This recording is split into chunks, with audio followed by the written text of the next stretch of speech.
começar o ano novo, 2018, hoje dia 7, né? Já foram 2% do ano novo, faltam só 98%. Então, se prepare aí, né? Dos 365 dias já foram 7 dias, então já foi muita coisa, né? A gente quer refletir e pensar um pouco sobre como é que a gente lida com a nossa vida, da perspectiva dos ensinos bíblicos. Então, vamos falar hoje sobre planejar o futuro, caminho seguro. Então, vamos tentar ver o que nós temos a partir daquilo que nós encontramos em Lucas capítulo 14. Veja bem, o texto diz o seguinte: uma grande multidão ia acompanhando Jesus. Este, voltando-se para ela, disse: se alguém vem a mim e ama o seu pai, sua mãe, sua mulher, seus filhos, seus irmãos e irmãs, e até sua própria vida mais do que a mim, não pode ser meu discípulo. E aquele que não carrega a sua cruz e não me segue, não pode ser meu discípulo. Carregar a cruz não significa o que popularmente as pessoas imaginam, né? Passar por um momento complicado, mas é estar disposto a acompanhar o seu mestre até a morte. Se usa a palavra cruz porque a cruz era a maneira da execução romana da época. E aí, o texto prossegue dizendo: qual de vocês, se quiser construir uma torre, primeiro não se assenta e calcula o preço, para ver se tem dinheiro suficiente para completá-la? Pois se alguém lançar o alicerce e não for capaz de terminá-lo, todos os que o virem rirão dele, dizendo: este homem começou a construir e não foi capaz de terminar. Ou qual é o rei que, pretendendo sair à guerra contra outro rei, primeiro não se assenta e pensa se com 10.000 homens é capaz de enfrentar aquele que vem contra ele com 20.000? Se não for capaz, enviará uma delegação enquanto o outro ainda está longe e pedirá um acordo de paz. Da mesma forma, qualquer de vocês que não renunciar a tudo que possui, não pode ser meu discípulo. Quando nós lemos isso em Lucas 14, nós precisamos entender o que está envolvido aqui. A gente tem uma ideia hoje de expressão religiosa, talvez bastante diferente do que acontece com Jesus na época do seu ministério. Porque a ideia que a gente tem é o seguinte: a religião é um negócio atraente, né, que a gente precisa convencer as pessoas e a gente precisa fazer de tudo para levá-las à aceitação das nossas ideias e propostas. Mas, surpreendentemente, Jesus vai agir de uma maneira inesperada. Porque começou a juntar muita gente em torno dele, aquele rabino diferente que está caminhando junto ao mar da Galileia, trazendo os seus ensinamentos, apresentando-se como o Messias, filho de Davi. E daqui a pouco junta um monte de gente e Jesus vai fazer uma coisa que talvez a gente nunca pensou. Ele vai desmotivar as pessoas a ficarem em torno dele. Ele começa a dizer para essas pessoas o seguinte: vocês estão entendendo bem qual que é a proposta que eu estou apresentando para vocês? Vocês estão entendendo os ensinamentos? Então, Jesus vai trazer para aqueles que estão em torno dele, provavelmente motivados por outras razões. Tem gente que talvez, porque Jesus, o texto bíblico fala das suas curas, dos seus milagres, estavam lá para tentar receber alguma coisa. Tem gente que está junto de Jesus porque tem uma multidão lá, então a gente é igual a multidão no centro da cidade, todo mundo parou para trás para ver o que está acontecendo, né? E aí Jesus vai então dizer: olha, a coisa não é bem assim.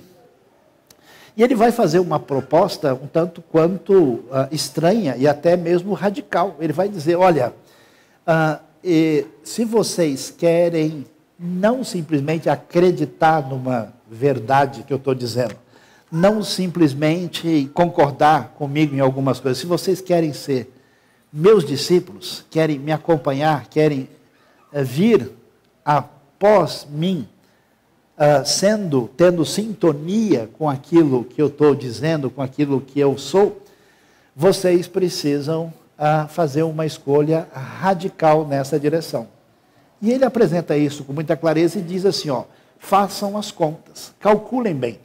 Vejam como é que isso funciona, porque a adesão, a relação de sintonia que eu estou pedindo é maior do que aquela que se tem no âmbito familiar. Eu estou chamando vocês para caminhar juntos numa proposta que envolve até mesmo a entrega da própria vida. E ele diz, olha, tanto que isso é tão sério, que veja, por exemplo, quando acontece alguém que vai fazer uma construção, e aqui é mencionado o caso de uma torre, ninguém primeiro constrói para depois saber quanto vai custar, como é que vai ser o preço, senão o sujeito fica com a construção no meio do caminho. E diz, ninguém vai para uma batalha, para uma guerra, e vai descobrir o tamanho do outro exército depois. Não, ele calcula para como é que eu vou lutar com um exército maior do que o meu. Então, o que acontece? A proposta neotestamentária de seguir a Jesus é, primeiro, algo que envolve um aspecto completamente voluntário. Então, você está, no dia 7 de janeiro de 2018, tendo a plena possibilidade de tomar uma decisão de acompanhar Jesus ou não. Não estou dizendo de vir à igreja de vez em quando, de ser nominalmente cristão ou evangélico ou batista, qualquer nome que você achar legal colocar, de estar, de fato, em sintonia com aquele que você diz que é a referência para a sua vida. É voluntário. Por isso que, às vezes, eu vejo o pessoal falando, por que a gente não vai lá e não aperta o fulano e não faz isso? Porque Jesus nunca fez isso. Jesus até disse, vocês não querem ir embora? Fique à vontade. Muitos ditos cristãos na história fizeram o contrário de Jesus, forçando os outros. Jesus nunca disse para ninguém, pessoal, dá um tempo, faz favor, ajuda aí, eu sou o Messias, vocês vão me seguir ou não vão? Não, fica à vontade. É voluntário, absolutamente voluntário, e tem custo muito alto. Não se trata simplesmente de uma simpatia distante, porque ou ele é ou ele não é. Ou a sua proposta faz sentido ou não faz. Então o custo é elevado. Ele convida a gente a calcular. Você precisa pensar sobre o que tem valor, o que é prioridade, o que é realidade para a sua vida, calcular. E eu tenho visto gente que, pela sua vida, mostra que ele fez o cálculo e ele tomou outra opção, mesmo pessoas que estão dentro da comunidade da fé. É preciso, portanto, planejar essa caminhada, porque se eu vou fazer essa opção de caminhar em sintonia com Jesus, como é que é isso? Então veja que Jesus, já nos tempos antigos, há 2000 anos atrás, é o mestre do planejamento. Ele diz, vocês querem caminhar comigo? Faça o favor de abrir a planilha, ligar o software direitinho, alinhar para ver se esse negócio faz sentido com o que você está sentindo, pensando e entendendo. E a proposta que ele diz, quer dizer, qualquer coisa, você sabe que o mundo de hoje só funciona assim, né? Qualquer organização, universidade, qualquer projeto sério, o que você precisa fazer? Renunciar. Ninguém constrói nada sem renúncia. Ninguém faz nada sem priorizar alguma coisa que realmente tenha o seu primeiro lugar. Jesus solicita renúncia total. Ainda dá tempo de você ir embora, se você quiser sair de repente. Né? Vamos ler o Salmo 23, né? E aí a gente vê, se a proposta de Jesus e a proposta bíblica, desde a Bíblia hebraica, Deus chama as pessoas para que eles venham e raciocinem, avaliem se o Senhor tem razão ou não. Existe uma ideia de que a vida só funciona, e é importante dizer isso hoje, porque nós estamos no início de 2018, e você não está aqui simplesmente para brincar e achar legal, você está aqui para ouvir princípios que vão abençoar e ajudar você a viver uma vida melhor, de melhor qualidade, senão não faz sentido você simplesmente gastar o seu tempo aqui de uma maneira que não vale a pena para você, na sua relação com você mesmo, com Deus e com o próximo.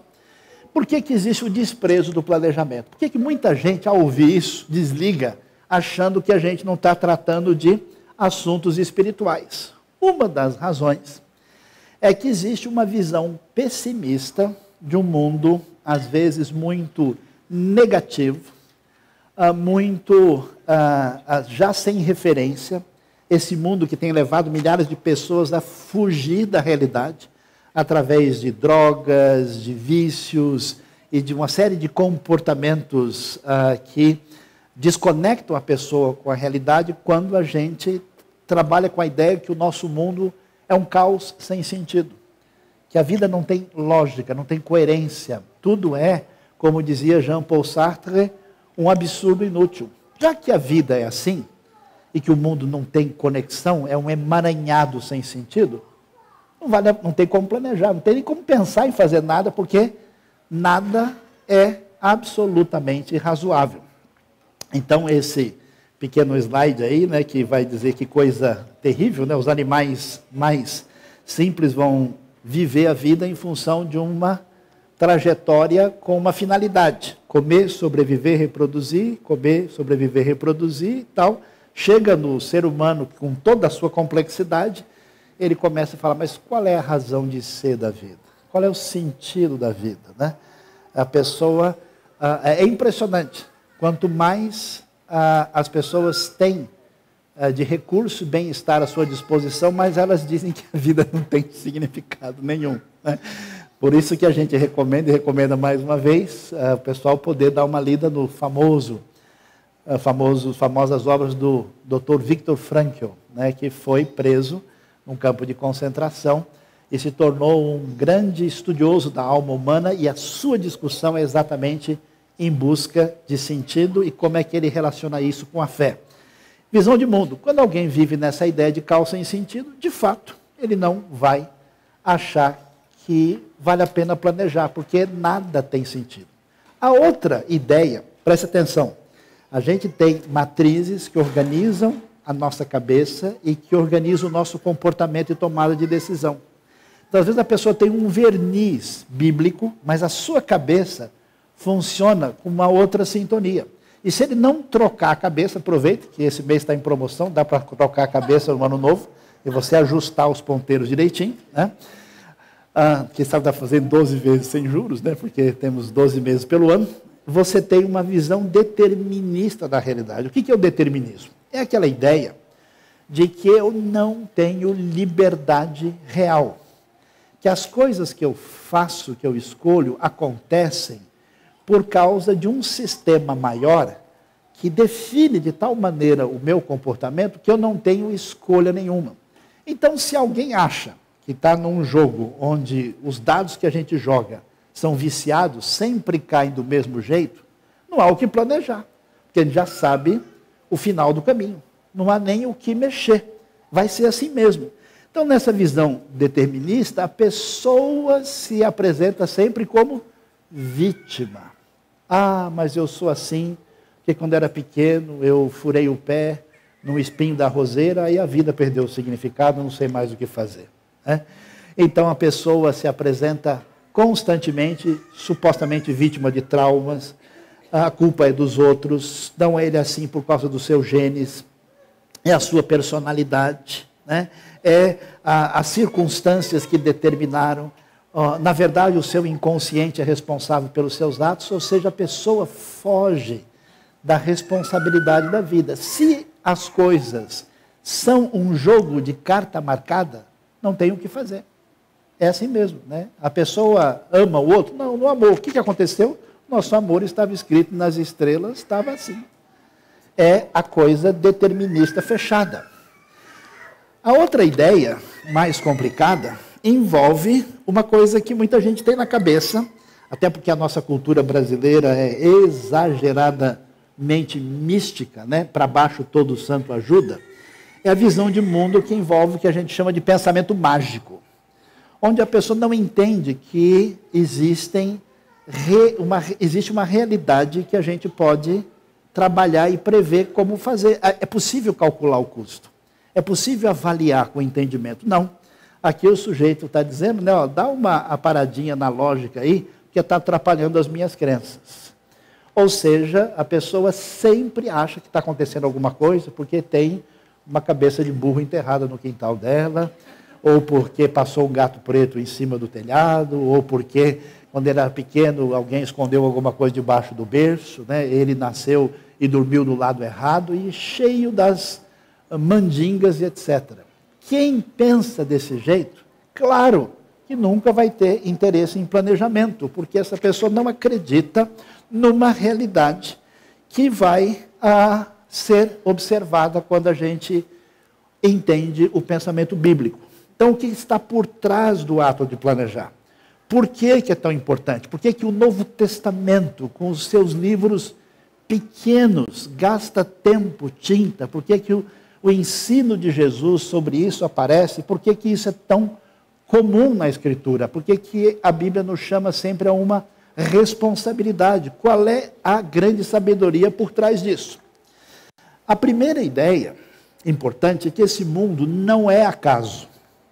Esse mundo não é uma brincadeira de mau gosto fechada, onde os dados caem do mesmo jeito e não tem o que fazer. Existem coisas difíceis, existem questões complicadas de responder.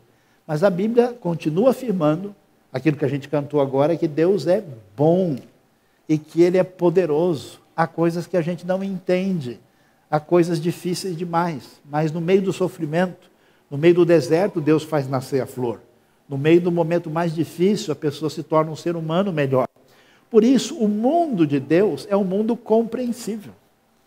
Muitos pensadores têm dito que o pensamento bíblico fez foi desmistificar o paganismo antigo, para trazer um mínimo de razoabilidade, bom senso e civilização ao mundo.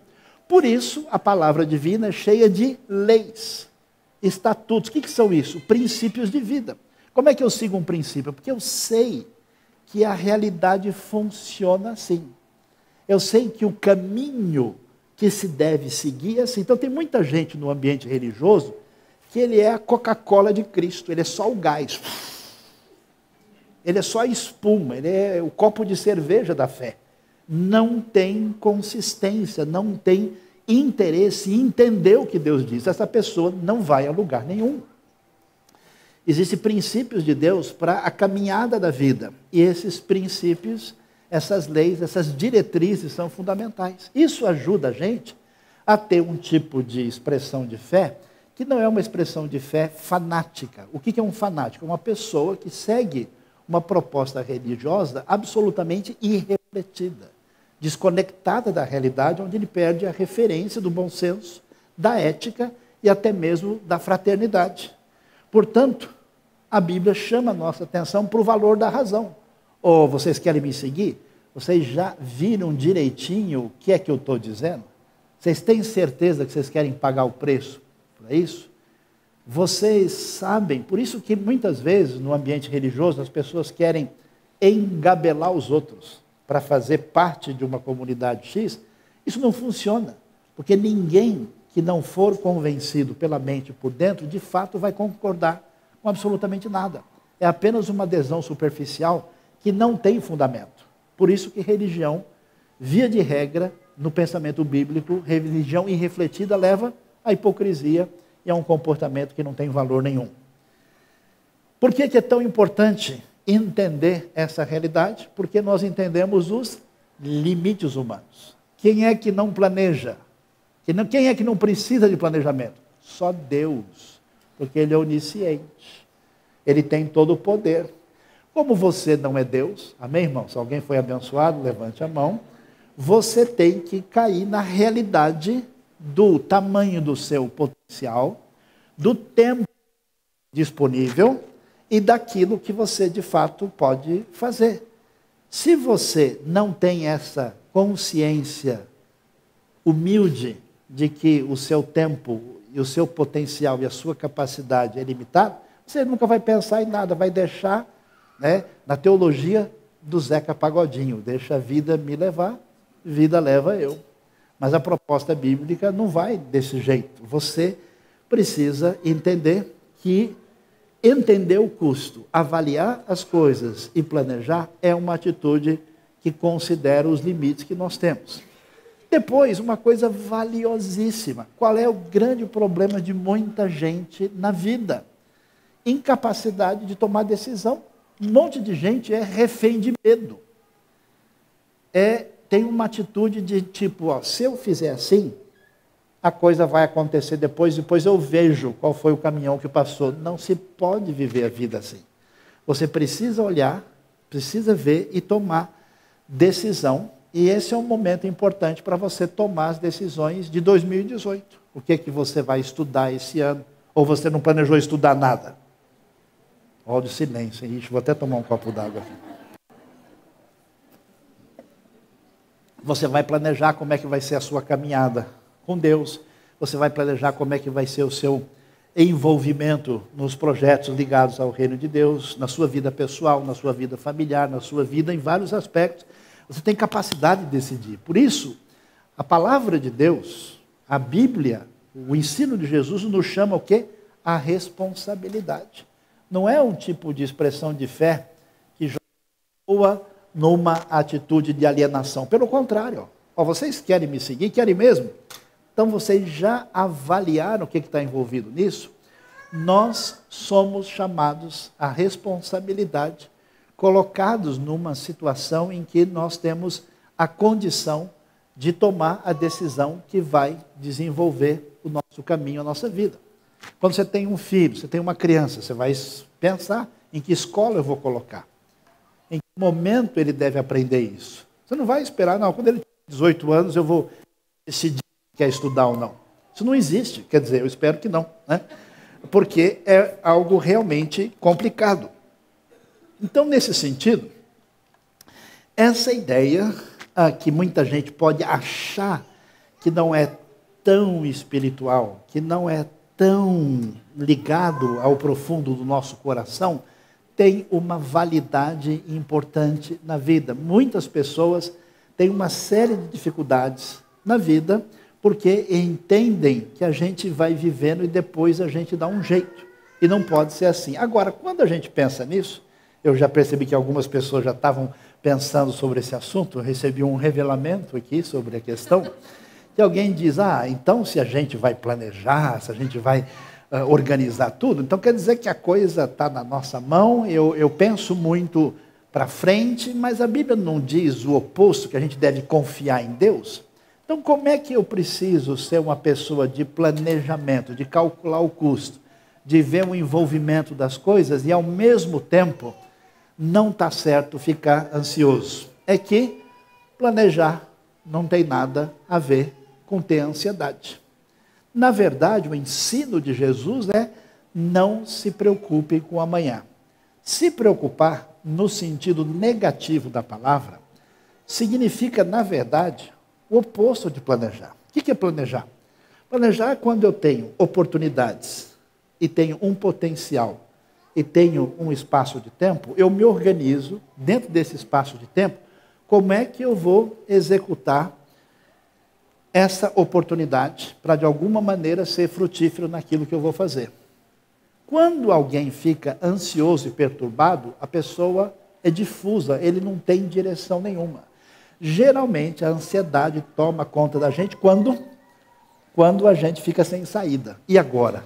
Né? Eu vou fazer tal coisa e aqui eu não sei o que eu vou fazer. E a pessoa começa a comer a unha, o dedo do pé, o cotovelo do amigo, e vai embora.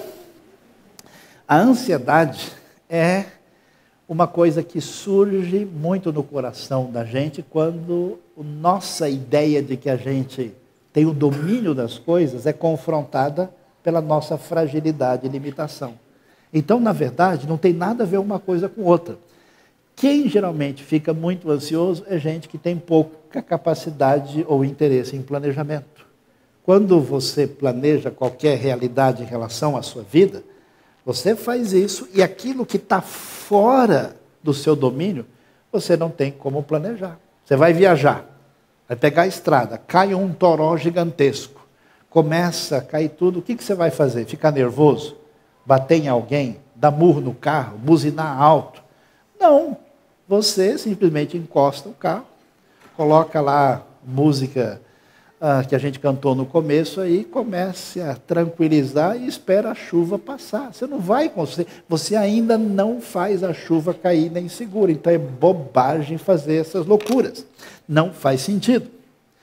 Importante não confundir, planejar, por não ficar ansioso, e o passo mais complicado dessa ansiedade é ter controle. É gente que tem essa atitude de excessivo domínio sobre tudo. Quando alguma coisa foge da sua vontade, ou a pessoa fica macambúzia, olha, essa palavra precisa até de oração, né? A pessoa fica revoltada, a pessoa fica irada, a pessoa reage de uma maneira que não faz sentido. O que é necessário ouvir? Olha só, a mesma Bíblia que diz que a gente precisa calcular o custo, precisa ver quanto custa seguir a Jesus, avaliar se vale a pena tomar esse caminho de sintonia. Ela diz, olha, ouçam agora vocês que dizem, hoje ou amanhã iremos para esta ou aquela cidade, passaremos um ano ali, faremos negócio e ganharemos dinheiro. Já tem gente pensando isso logo no dia 7 de janeiro. Né? Vocês nem sabem o que lhes acontecerá amanhã. O que é a sua vida? Vocês são como a neblina que aparece por um pouco de tempo e depois se dissipa. Ao invés disso, deveriam dizer, se o Senhor quiser, viveremos e faremos isto ou aquilo. Ou seja, é necessário ter uma sabedoria em que a gente planeja, executa, e quando a coisa sai da nossa alçada, mira de controle, você não venha rodar baiana, porque você ainda não é Deus. Amém? Você não tem domínio. A gente às vezes faz, se a coisa não aconteceu, está fora, o texto vai dizer para a gente, ó, vocês estão planejando, entendam. Planejamento não diz, ó, vocês que estão dizendo, passaremos um ano, faremos negócio, parem, fechem os negócios, não passem em lugar nenhum e fiquem em casa, no fundo do porão, fazendo oração. Como disse o professor Saião. Não. Não tem isso. O que tem? O contrário. Tem disso, vocês vão, mas dizem, se o Senhor quiser, viveremos e faremos isso e aquilo. Debaixo dessa consciência que, além do que a gente pode ver, Deus está sob o controle. Todo mundo que chuta o pau da barraca está mostrando que não acredita que Deus supervisiona a sua vida. Todo mundo que se entrega a pensamento e a sentimento negativo, no fundo está dizendo, olha, eu acho que Deus foi dar uma volta, eu não sei se ele volta hoje ainda, acho que ele choveu muito e ele pegou algum hotel no meio do caminho, só vem depois da manhã. E a coisa não é dessa maneira. Diante dessa realidade, a pergunta que a gente deve fazer, então, é essa, né? O que é que a gente deve fazer em função da compreensão da necessidade de ter planejamento seguro para ter um bom futuro e do fato de que a proposta de quem segue a Jesus é uma proposta radical. O que acontece? A proposta de Jesus é priorizar o reino. A gente vive numa dimensão em que todas as atividades da nossa vida são importantes, valiosas e legítimas, mas elas estão subordinadas a uma realidade maior, que envolve o reino de Deus. Então, tudo que eu sou e que eu faço, eu preciso conectar isso e relacionar. Eu sei que o que eu estou fazendo é alguma coisa que, de fato, é bom, é benéfico e abençoa, constrói, é positiva. A ideia de Colossenses. Se há alguma coisa boa nisso, vocês devem pensar. Não é uma ideia que muita gente pensa, que a pessoa que prioriza o reino é uma pessoa mais religiosa. Não é isso. Religiosa no sentido ritual da palavra. É uma pessoa que vive debaixo dos princípios de Deus em qualquer atividade da sua vida. A pessoa deve entender que o caminho da construção do futuro sempre passa pela renúncia. Não se pode imaginar uma ideia de que a gente se aproxima da fé simplesmente para ter vantagem e ganhar migalhas, ou fazer comércio com Deus. Não. A ideia de Jesus é chamar as pessoas para uma caminhada de renúncia. Você não constrói. Ninguém faz nada, ninguém se desenvolve culturalmente, profissionalmente, na vida pessoal, na vida familiar, sem abrir mão dos seus interesses pessoais e sem uma capacidade de renúncia. Renunciar pelo reino. As escolhas são feitas, e são feitas com base na nossa avaliação da realidade. Eu já vi gente que, diante de escolhas e projetos da vida, a pessoa joga a moeda para cima e diz, agora Deus vai mostrar qual o lugar que eu vou. Esse não é. Se Deus tem alguma proposta nessa direção, Ele pode e vai deixar muito claro, mas isso não é a maneira de tomar decisão constantemente na vida. As escolhas devem ser feitas sob a proposta do reino. É necessário pensar bem. Olha o que Jesus diz. O pessoal chega, quer seguir, ele para e falou, peraí, está toda essa animação, vocês entenderam bem? Vocês sabem o que eu estou propondo para vocês? Ele não pega a adrenalina da galera e joga todo mundo para a multidão. Pelo contrário, ele pede para todo mundo pisar no freio e entender direito o que eles estão fazendo. Então, a gente precisa pensar bem. Qual é a sua proposta, a sua prioridade, o seu pensamento para 2018? O que você tem em mente? Quais são as prioridades diante das necessidades da vida, diante daquilo que envolve o reino de Deus? O que você tem em mente ou você não pensou, não quer pensar e tem raiva de quem pensa? Não pode. Planejar com realismo. Eu conheço gente que é doida. Amém, pessoal? Alguém foi abençoado aí? O sujeito é doido. Doido em que sentido? Porque ele é mecânico de caminhão e quer cantar ópera. Mas espera aí, você nunca fez isso. Não, mas eu sinto que eu vou cantar ópera. Aí a gente diz, sinto muito. Né? Não é o seu caso. A pessoa faz uma proposta de uma coisa que ele vai alcançar que é totalmente fora da realidade, desequilibrada. Tem gente que do 100 ele quer pular para o 101. E o outro que do 100, amanhã ele quer chegar em 100 mil. Ou ele faz isso ou nada ao feito. Todo planejamento que é feito com bom senso, veja que os exemplos que Jesus disse são interessantes. Você vai enfrentar 20 mil com 10 mil, ele nem fala 1000 com 1 milhão. Ele coloca números que a gente pode até pensar, será que dá? Como é que vai ser? Que estratégia se usa? É instigador para a pessoa refletir. É preciso planejar com realismo. E aí vem a parte mais complicada. Não dá para planejar sem realizar. E para realizar, a pessoa precisa de disciplina e esforço, e principalmente de perseverança. Não dá para uma pessoa começar um negócio querendo que tudo seja fácil. Tudo que você faz não tem roseira sem espinho, pessoal. Até em termos de igreja, tem gente que é o folgado de Cristo. Ele é o folgado da fé. Ele fica no ambiente até que as coisas não estejam tão legais, aí puf, é o beija-flor. Cada mês ele está num lugar diferente, porque ele não tem a mínima capacidade de enfrentar um desafio numa boa. Então, disciplina e esforço é necessário para tudo. Se alguém quer ser um esportista de qualidade, você vê o cara bater uma falta, ele chutou 100 faltas. E depois você fala, cara, depois de chutar essa ainda me chuta desse jeito, que absurdo. Acontece, né? O cara tem que fazer aquilo o tempo todo. O cara joga xadrez, ele joga horas. A pessoa toca piano, 10 horas por dia. Tudo que você quer ter um desempenho envolve vencer uma coisa perigosa chamada preguiça. Deixa eu tomar um copo d'água aqui, que agora... Vencer alguma coisa que nos desmotiva de maneira indevida. Então, disciplina e esforço. Então, pense em 2018 que a sua vida, na verdade, pertence a Deus. Você existe para a glória de Deus, para ser um canal de bênção.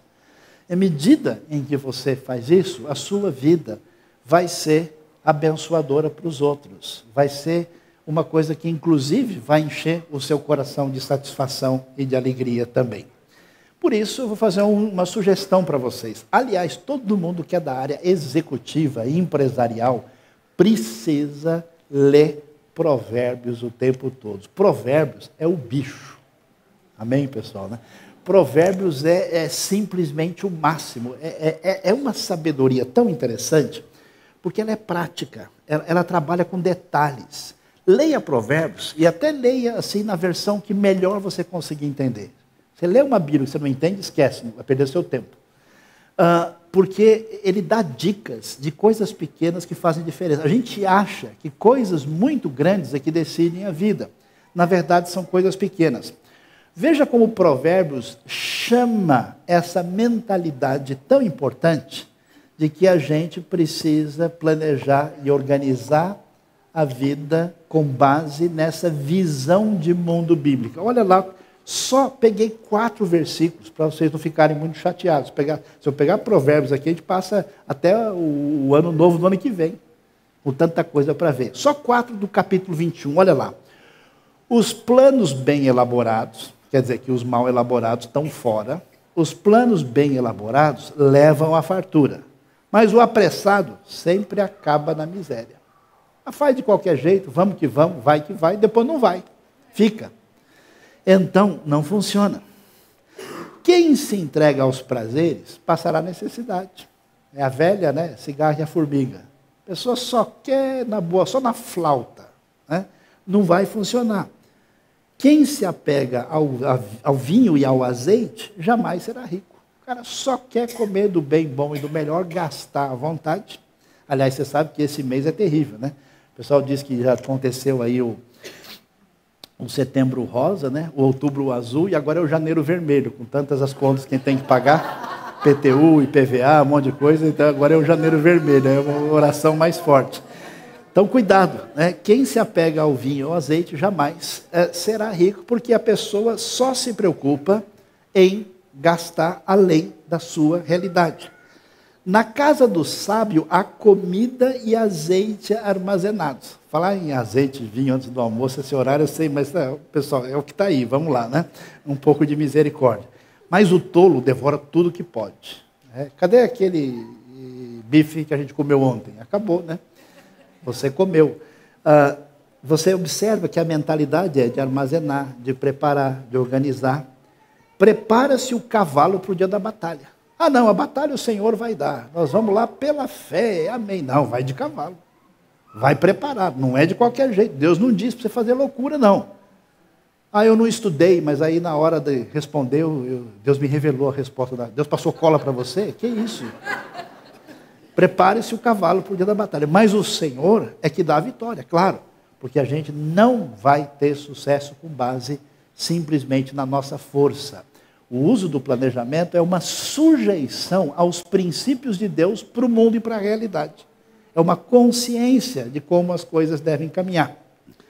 Diante disso, a gente vai fazer com que a gente pense, porque por que os princípios de Deus aparecem na Escritura? Eles fazem sentido.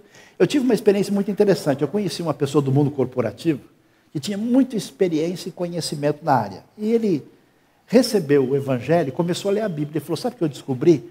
Muita coisa que aparece no mundo corporativo como a grande palavra de um bambambam, fui ver, está na Bíblia. O cara citou e falou que era dele. Pirataria pura. Está lá.